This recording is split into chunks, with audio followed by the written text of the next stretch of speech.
Welkom by ons verkenning van organisatoriese kliëntegedrag.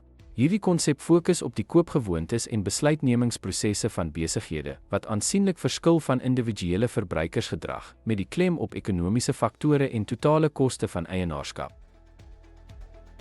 Organisatoriese kliënte koop goedere en dienste vir herverkoop of aanproduseer ander produkte. Hul primêre doel is om te voldoen aan die eise van die goedere wat hulle verskaf, met die fokus op ekonomiese faktore eerder as net prys.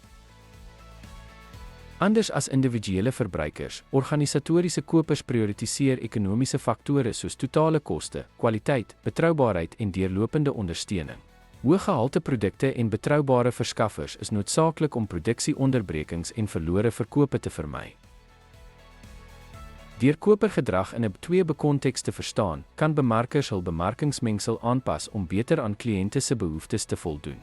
Verkoopverteenwoordigers speel 'n belangrike rol deur met aankoopbestuurders te kommunikeer en hul benadering dienooreenkomstig aan te pas. Organisatoriese aankope behels dikwels 'n koopsentrum met rolle soos gebruikers, beïnvloeders, kopers, besluitnemers en poortwagters. Elke rol dra by tot die finale aankoopbesluit, wat die proses kompleks maak.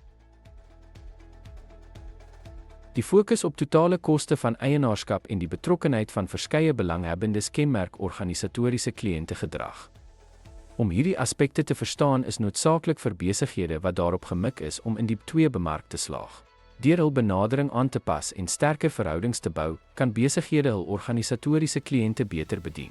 Dankie dat u by ons aangesluit het.